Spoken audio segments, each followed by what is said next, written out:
అనంతపురం జిల్లా Tadipatri civil supply గోడౌన్లో ration బియ్యానికి సంబంధించి అవకతవకలు జరుగుతున్నాయని ఆరోపణలు రావడంతో జిల్లా సివిల్ సప్లై లీగల్ మెట్రాలజీ అధికారులు తనిఖీలు చేశారు.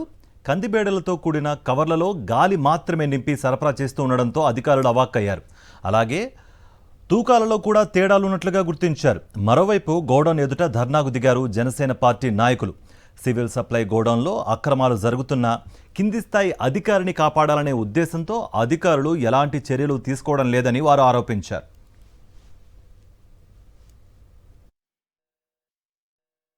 మనకు ఎస్ఓపి ప్రకారము గన్నీస్ వెయిట్ తీసేసి ఇవ్వాలి.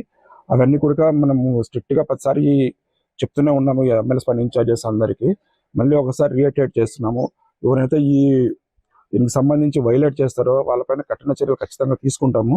ఇప్పుడు దీని మీద కూడా ఇప్పుడు ఏమైనా ల్యాప్సెస్ ఇప్పుడు మన రిపోర్ట్లో ల్యాప్సెస్ ఐడెంటిఫై చేస్తే అసిస్టెంట్ కంట్రోలర్ గారు ఖచ్చితంగా సంబంధిత అధికారులపై చర్యలు అయితే తీసుకుంటాం. ఖచ్చితంగా స్టాక్ పాయింట్లలో ఎక్కడైతే రేషన్ డీలర్ల షాపులలో ఉందో ఆ షాపులలోకి పోయి ఎంక్వైరీ చేయండి అని చెప్తే కదా, బయటకు పోయిన తర్వాత మేము చేయడానికి వీలు లేదు అని చెప్పి వీళ్ళు చెప్తున్నారు.